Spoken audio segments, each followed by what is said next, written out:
إن المسلمين والمسلمات والمؤمنين والمؤمنات والقانتين والقانتات إن الحمد لله نحمده ونستعينه ونستغفره ونعوذ بالله من شرور أنفسنا ومن سيئات أعمالنا من يهده الله فلا مضل له ومن يضلل فلا هادي له وأشهد أن لا إله إلا الله وحده لا شريك له وأشهد أن محمدا عبده ورسوله أما بعد.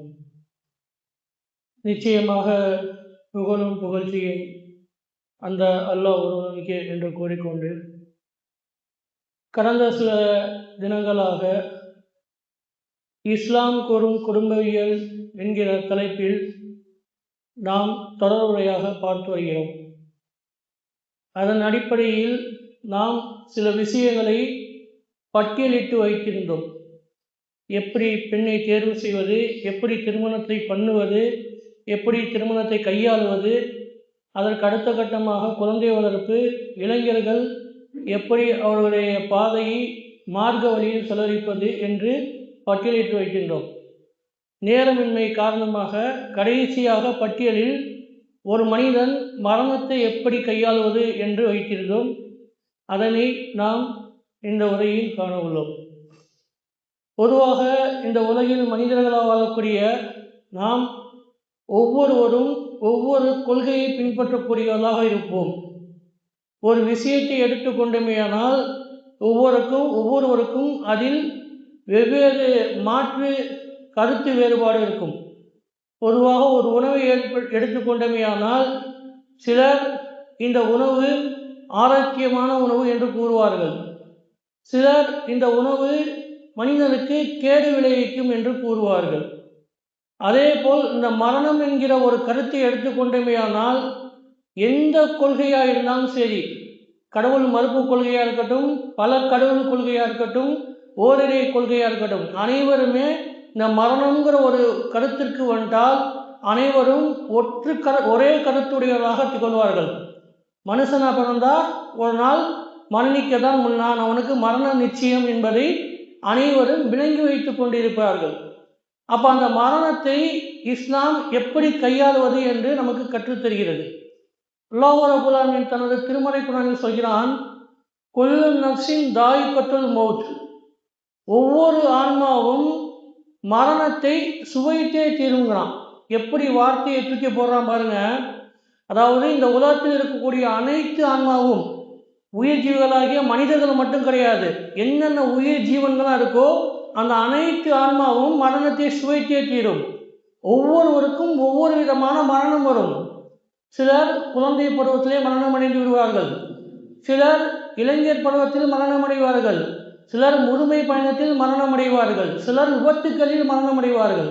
அதைத்தான் அல்லாஹ் அந்த வார்த்தையை எடுத்து சொல்கிறான், ஒவ்வொரு ஆன்மாவும் மரணத்தை சுவைத்தே தீரும். எப்படி வெவ்வேறு வகையாக, எப்படி சுவையில் வெவ்வேறு வகை இருக்கோ, இனிப்பு, புளிப்பு, காரம், உவர்ப்பு என்று வெவ்வேறு வகை இருக்கிறதோ, அந்த போல இந்த உலகத்தில் உள்ள அனைத்து ஆன்மாக்களும் மரணத்தை சுவைத்தே தீரும் என்று அல்லாஹ் ரப்பல் ஆலமீன் தனது திருமறை குர்ஆனில் கூறுகிறான்.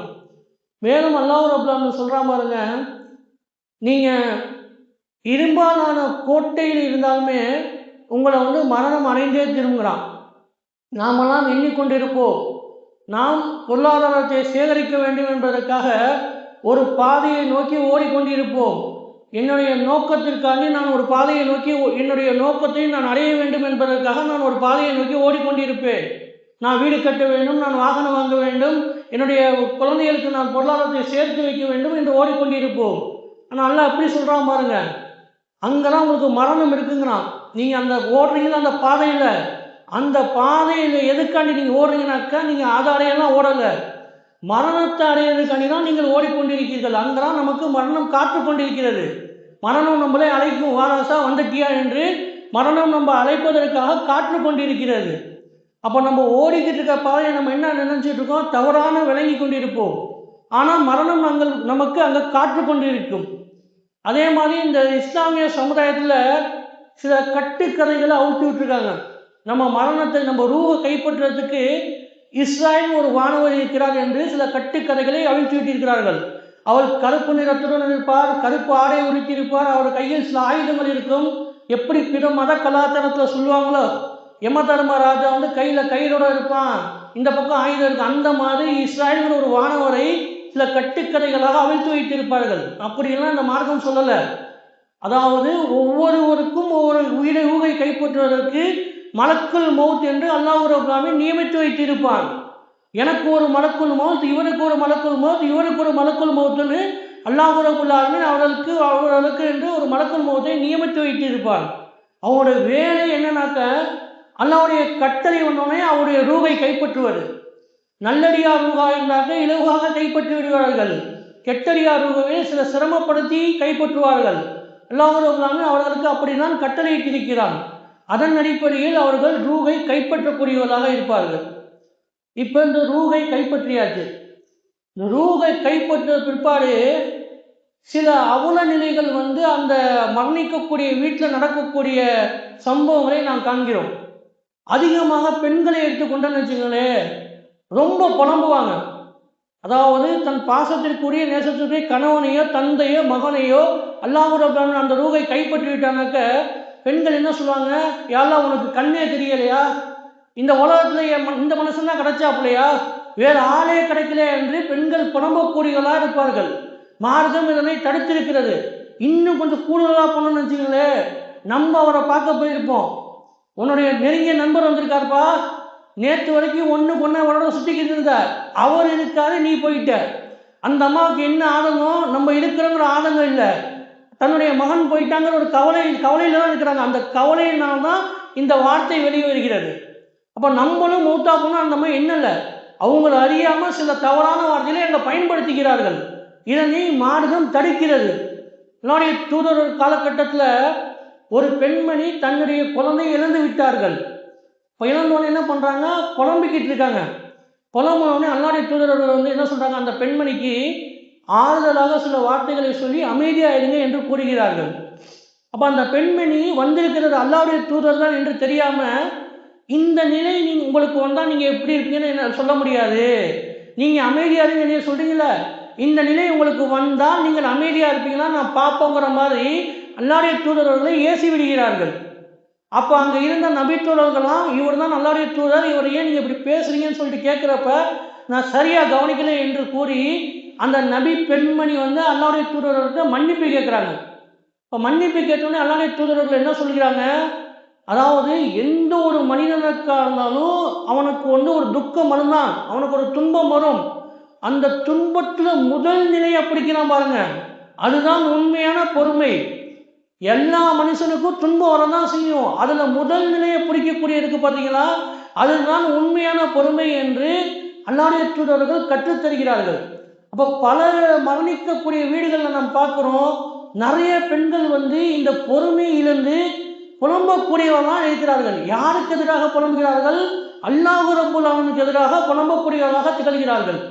மேலும் எடுத்துக்கொண்டோம்னாக்க, அந்த மரண வீட்டில் இல்லாத அனாச்சாரமான விஷயங்கள்லாம் நடக்கும். புதுசாக மார்க்கத்தில் கொண்டு வருவாங்க. இந்த குரான் எதுக்கு அனுப்பப்பட்டது, மனித சமுதாயத்திற்கு ஒரு நேர்வழியை காட்டுறதுக்குனால இந்த குரான் அல்லாஹ் ரப்பல் ஆலமீன் படைத்தான், அதற்குதானே அல்லாஹ் ரப்பல் ஆலமீன் இந்த குரானை வழங்கினா. அதையெல்லாம் விட்டுவிட்டு அவர் உயிரில் இருக்கிறப்ப அந்த குரான் அந்த நபருக்கு கற்றுக் கொடுத்துருக்க மாட்டாங்க. அவர் நம்ம வேற ஏதாச்சும்னாச்சும் அவர் உயிரோடு இருந்தாக்க அவரை நமக்கு கற்றுத் தந்திருக்க மாட்டார். அவர் மரணித்த பிற்பாடு அவரை சுற்றி ஆளுக்கு ஒரு தூசு எடுத்து வச்சு ஓதி கொண்டு இருப்பாங்க. கொரியர் சர்வீஸ் வேலை பார்த்துட்டு இருப்பாங்க. இதெல்லாம் மார்க்கம் சொல்லியே தரல. நம்ம ஓதுனோம்னாக்க நமக்கு தான் நன்மை கிடைக்கும், நான் ஓதுனா எனக்கு நன்மை கிடைக்கும், நீங்கள் ஓதுனா உங்களுக்கு நன்மை கிடைக்கும். அதை விட்டுட்டு எப்படி மாற்று மதத்தில் ஒரு கலாச்சாரத்தை பின்பற்றுவாங்களே, அதாவது நிறையா நபர்கள் கேட்பாங்க, எப்படிப்பா ஒரு கல் அது வரைக்கும் ஒரு கல்லாக இருக்குது, அதற்கு பிற்பாடு அது சிலைன்னு சொல்லி வணங்குறீங்களே, அதுக்கு ஒரு என்ன அற்புதம் வருதுன்னு கேட்பாங்க. நாங்கள் அந்த கல்லை வந்து சிலையாக்கி அந்த சிலையில் சில மந்திரங்களை ஓதி அதை புனிதமாக்கிறோம் என்று கூறுவார்கள். அந்த மாதிரி இவர்கள் மௌத்து மையத்தை வைத்து கொண்டு சுத்தியோட உட்கார்ந்து குரானை ஓதி அதை புனிதமாக்கிறார்களா, அந்த மையத்தை புனிதமாக்கிறாங்க கருதி மார்க்கத்தில் இல்லாத ஒரு அனுமதிக்காத ஒரு செயலை செய்து கொண்டிருக்கிறார்கள். இதோட இன்னும் மேலே போனோம்னாக்க என்ன பண்ணிடுவாங்க, வீட்டு வாசலை எழுதி ஒட்டிடுவாங்க. இது பெண் ஜனாசா, ஆண்கள் பார்க்க அனுமதி இல்லை என்று எழுதி, மகரம் இல்லாத ஆண்கள் பார்ப்பதற்கு அனுமதி இல்லை என்று எழுதி ஒட்டி வைத்து விடுவார்கள். என்ன காரணம் என்று கேட்டால் சொல்லுவாங்க பாருங்க, ஒரு மனுஷன் உயிரோடு இருக்கிறப்ப அதை என்ன பின்பற்றுறோமோ அதை தான் அவங்க மரணிக்கிறப்ப பின்பற்றணுமா. அதாவது அந்த பெண்மணி உயிரோடு இருக்காங்க, அந்த பெண்மணியை நம்ம முதல் தடவையாக பார்க்குறோம், அதற்கு அல்லாஹ் ரப்பல் குற்றம் படிக்க மாட்டான். அதுக்கு அடுத்து திரும்ப நம்முடைய பார்வையை தாழ்த்தி கொள்ளாமல் அவர்களை பார்த்தோம் என்றால் அதன் காரணமாக நம்முடைய மன இச்சைகள் தூண்டும், நமக்கு தவறான சிந்தனைகள் வரும் என்று கூறுகிறார்கள். அதனால தான் அந்த பெண் ஜனாசாவை பார்க்க அனுமதிக்கவில்லை என்று கூறுகிறார்கள். ஆனால் மார்க்கம் நமக்கு அப்படி கற்றுத்தரலையே. அல்லாஹ்வுடைய தூதர்கள் சொல்கிறாங்களா, நீங்கள் எந்த ஒரு மையத்தை பார்த்தாலும் இந்த துவா ஓதுங்க. அல்லாஹ் மௌஃபிலி என்று ஆரம்பிக்கக்கூடிய துவா, அதற்கு பிற்பாடு ஒரு பேரை சேர்த்து கொண்டு ஓதுங்கள். அல்லாஹ் மௌஃபிலி அப்துல்லா வர்ஃபத் தர்ஜதுஹு, அல்லாஹ் மௌஃபிலி ஆமினா வர்ஃபத் தர்ஜதுஹு, அல்லாஹ் மௌஃபிலி ஃபாத்திமா வர்ஃபத் தர்ஜதுஹு என்று அவருடைய பேரை சேர்த்து கொண்டு இந்த துவாவை ஓதி அவர்களுக்காக அல்லாஹ்விடத்தில் பாவ மன்னிப்பு தேடுங்கள், அவர்களை இணை வைக்காமல் இருந்திருந்தால் மட்டும். இப்படி தான் அல்லாஹ்வுடைய தூதர்கள் கற்றுத்தருகிறார்கள். அதை விட்டு போட்டு இல்லாத ஒரு விஷயத்தை கொண்டாந்து வந்து இவங்க மார்க்கத்தில் புகட்டுறாங்க. சரி, நீ பண்ணுறது சரின்னு வச்சுப்போமே, நீ பண்ணுறதுப்பா ஒரு வகையில் ஒரு லாஜிக்கில் நீ பண்ணுறத ஒரு நியாயம் வச்சுக்கோ. என்ன சொல்கிற, மரணிக்கிறப்ப எப்படி இருந்தாங்களோ அது மாதிரி தான் உயிருடன் எப்படி இருக்கிறாங்களோ அது மாதிரி தான் மரணிக்கிறப்ப அவங்களை பின்பற்ற வேண்டும் சொல்கிற. நம்ம ஒரு விஷயத்த சொல்கிறோம், அதை நீ பின்பற்றுவியா? அதாவது இந்த மார்க்கம் என்ன சொல்லுது, ஒரு மூமின் இன்னொரு மூமினை பார்த்தால் நல்ல சிரிப்புடன் சிரித்து சலாம் சொல்ல வேண்டும். மறைத்த வீட்டில் போய் அவன் நிற்கிறான், மார்க்கம் தான் சொல்லியிருக்குல்ல, நீ சிரிச்சுக்கிட்டே போயிட்டு அஸ்ஸலாமு அலைக்கும் பாய், உங்கள் அத்தா எப்போ மூத்தா போனாங்க அப்படின்னு சொல்லிட்டு சிரிச்சுட்டே கேட்போமா? அப்போ எந்த இடத்துல எதை பின்பற்ற வேண்டும் என்று இந்த மார்க்கம் நமக்கு கற்றுத்தருகிறது. அப்போ நீ சிரிச்சுக்கிட்டே போயிட்டு உங்கள் அத்தா எப்போ மூத்தா போனாங்க, எப்போ அடக்கம் பண்ண போனாங்க, சல்லையை கட்டி ஒரே அறையாக விட்டுருவான். நானே இங்கே மன வேதனையில் குமுறிக்கிட்டு இருக்கேன், நீ வந்து பல்ல காமிக்கிறியான்னு சொல்லிட்டு அவர்கள் தாக்கக்கூடியவர்களாக இருப்பார்கள். அப்போ இடம்பொருள் ஏவல் பார்த்து தான் இந்த மார்க்கம் ஒவ்வொரு விஷயங்களையும் நமக்கு கற்றுத்தருகிறது. மனிதர்கள் மீது கருணை காட்ட வேண்டும் என்று கூறுகிறது. அதாவது எப்படி என்றால், ஒரு உயிரை கொன்றவர் இந்த உலகத்தில் உள்ள அனைத்து உயிரையும் கொன்றவர் போன்றவர் ஆகிறார் என்று கூறுகிறது. அல்லாஹ்வுடைய தூதர்கள் அதை எடுத்துக்கொண்டு போர்க்களத்தில் போய் அதை அமல்படுத்தினாங்களா? போர்க்களத்துக்கு எடுத்து போயிட்டு அல்லாஹ் சொல்லிட்டாங்க, ஒரு உயிரை கொண்டுட்டா இந்த உலகத்தில் உள்ள அனைத்து உயிரையும் கொள்வதற்கு சமம் சொல்லிட்டு அல்லாஹ்வுடைய தூதர் வந்து அங்கே கருணை காமித்தார்களா? இல்லையே. அவங்க கருணை காமித்தாங்கன்னாக்கா இவருடைய உயிருக்கு ஆபத்து வந்துவிடும். அப்போ ஒவ்வொரு இடத்திற்கும் தகுந்தாறு போல் மார்க்கம் நமக்கு சில விஷயங்களை கற்றுத்தருகிறது. அதை தான் நம்ம அந்த இடத்திற்கு அமல்படுத்த வேண்டும். அதை விட்டு இல்லாத ஒன்றை கொண்டாந்து புகுத்தினோம்னாக்க அது விதத்து தான் ஆகும். ஒவ்வொரு விதத்தும் நம்மளை வழிகேட்டில் கொண்டு விட்டுரும். ஒவ்வொரு வழிகேடும் நம்மளை நரகத்துக்கு இழுத்து கொண்டு செல்லக்கூடிய காரியமாக அமைந்துவிடும். ஆகையால் இதில் கண்ணும் கருத்துமாக கையாளக்கூடிய மக்களாக நாம் இருக்க வேண்டும். சரி, இதற்கு பிற்பாடு ஜனாசா தொழுகை என்று நமக்கு இந்த மார்க்கம் கற்றுத்தருகிறது. இந்த ஜனாசா தொழுகைக்கு யாருக்கு இந்த மார்க்கம் முதல்ல ரொம்ப முக்கியத்துவம் கொடுத்துருக்குனாக்க அவங்களுடைய குடும்பத்தார்களுக்கும் அவருடைய உறவினருக்கும் தான். இப்போ நான் மூத்தா போயிட்டாக்க என்னுடைய அத்தாவும் என்னுடைய பிள்ளையும் தான் தொழுக வைக்கணும். அதற்கு அடுத்தபடியாக இன்னொரு ஆளுக்கு சலுகை வழங்கியிருக்கு. யாரு? பள்ளியில் இருக்கக்கூடிய மார்க்கம் தெரிந்த இமாம்களுக்கு இந்த சலுகை வழங்கப்பட்டுள்ளது. இப்போ அதிகப்படியான மக்கள் என்ன பண்ணுறாங்க, அந்த சலுகையை பயன்படுத்தக்கூடியவங்களாம் இருக்கிறாங்க. ஏன் நம்ம வந்து அப்படியெல்லாம் அந்த கொள்கையில் இல்லை. நம்ம பள்ளிக்கு ஏதாச்சும் ஒரு ஜனாசா வந்துச்சுனாக்க வலியுறுத்தி நீங்கள் தான் வைக்கணும்னு சொல்லிட்டு சில விஷயங்களை வலியுறுத்துகிறோம். அதே மீறி எங்களால் வைக்க முடியாதுங்கிற பட்சத்தில் தான் நாம் வைக்கக்கூடியவங்களாம் இருக்கிறோம். சில பள்ளிகளை எடுத்துக்கொண்டோமே ஆனால் அவர்கள் தான் நாங்கள் தான் வைப்போம் என்று அடம்பிடிப்பார்கள். உங்களுக்குலாம் அனுமதி இல்லை, நாங்கள் தான் வைக்கணும் என்று அடம்பிடிப்பார்கள். அப்போ அந்த உரிமையை வந்து நம்ம விட்டு கொடுத்துக்கூடாது. அது மார்க்கம் வந்து உங்களுக்குன்னு வழங்கிய உரிமை. அந்த உரிமையை வந்து பிறருக்காக நீங்கள் விட்டு கொடுத்தோம் என்றால் சரி, மார்க்கம் தான் அனுமதிச்சுன்னு சொல்லிட்டு அந்த அடிப்படையில் விட்டே கொடுத்துறாங்க. நம்ம இன்னொரு விஷயத்த சொல்கிறோம். அதாவது உங்கள் அத்தா சொத்து பத்தை பிரித்து கொடுக்குறாரு, இமாமே எங்கள் அத்தா சொத்து பிரிச்சிருக்காரு, இந்த வீட்டை நீங்கள் வச்சுக்கோன்னு சொல்லிட்டு விட்டு கொடுத்துருவீங்களா? அப்போ எதை விட்டு கொடுக்கணுமோ அதை தானே நீங்கள் விட்டு கொடுப்பீங்க. இது வந்து உங்களுடைய உரிமை. நீங்கள் உங்கள் அத்தாவுக்காக நீங்கள் ஜனாசா தொழுகையில் நின்று துவா கேட்குறப்ப கண்ணீர் மல்கி அவர்களை எப்படியெல்லாம் வளர்த்தாரு, எப்படி சிரமப்பட்டு உங்களுக்கு படிக்க வச்சாருங்கிற எல்லா சிந்தனையும் உங்களுக்கு வரும். அப்போ அதெல்லாம் நீங்கள் முன்னிறுத்தி அல்லாஹ்விடத்தில் பாவ மன்னிப்பு கேட்குறீங்க. உங்களுடைய பாவ மன்னிப்பு அங்கே வந்து அங்கீகரிக்கப்படக்கூடிய பாக்கியத்தை எல்லாம் நம்ம வழங்கக்கூடியதெல்லாம் இருக்கும். அப்போ ஜனாசா தொழுகைக்கு முழுக்க முழுக்க உரிமை யாரு, முதன்மை யாருன்னாக்க குடும்பத்தார்களுக்கு தான் இந்த மார்க்கம் வழங்கி உள்ளது. அப்போ இதெல்லாம் நம்ம கருத்தில் வைத்துக்கொண்டு இனி வாழக்கூடிய மக்களாக இருக்கணும். இப்போ இதெல்லாம் முடிஞ்சிருச்சுங்க. இப்போ மனுஷனாகிய நம்ம இவ்வளோ பிழைகள் வருதில்ல, இதெல்லாம் சரி என்னமோ பண்ணிட்டு போகுமான்னு சொல்லிட்டு நம்ம விட்டுறலாம்.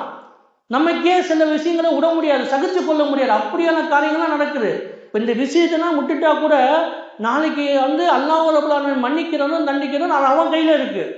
நம்மளே மூஞ்சி சுளிக்கிற மாதிரி சில விஷயங்கள்லாம் வந்து இந்த ஜனாசா வீட்டில் நடக்கும். பார்த்தீங்கன்னாக்க எல்லாரும் இந்த மார்க்கம் என்ன சொல்லுது, இந்த இஸ்லாம் வந்து தனக்குன்னு ஒரு தனித்துவத்தை வைத்துள்ளது. அதாவது அத்தீனு நசீகத், இஸ்லாம் என்றாலே மார்க்கம் என்றாலே நலம் நாடுவது தான், பிறர் நலம் நாடுவது தான் இந்த இஸ்லாம் என்று கூறுகிறது. அந்த பிறர் நலம் நாடுவதில் அல்லாஹ்வுடைய தூதர்கள் எப்படியெல்லாம் திகழ்ந்திருக்கிறார்கள். அதாவது இந்த பிறர் நலம் நாடக்கூடிய விஷயத்தில் இன்றைய காலகட்டத்தில் வாழக்கூடிய இஸ்லாமிய மக்கள் ஏதாச்சும் ஒரு பேரிடர் ஏற்பட்டால் பள்ளிவாசல் திறந்து விடுவான். குறிப்பாக நம்ம மகல்லான்னு இல்லை, அனைத்து அமைப்புகளையும் சேர்ந்தவர்கள் பள்ளிவாசலை திறந்து விடுகிறார்கள். மக்கள் எல்லாம் பயனடையட்டும், முஸ்லீம் மக்கள் இல்லை எந்த ஒரு சமுதாயத்தை சேர்ந்த மக்களாக இருந்தாலும் அவர் பயனடையட்டும் என்று திறந்து வைத்து விடுகிறார்கள். என்ன காரணம், இந்த இஸ்லாம் வந்து பிறந்தனம் நாட சொல்லியிருக்குங்கிற ஒரே ஒரு அடிப்படையில். அப்போ அல்லாஹ்வுடைய தூதர்களும் தொழுகைக்கு முக்கியத்துவம் கொடுத்த மாதிரி வேற ஒரு எந்த ஒம்மனுக்கும் முக்கியத்துவம் கொடுத்துருக்க மாட்டாங்க.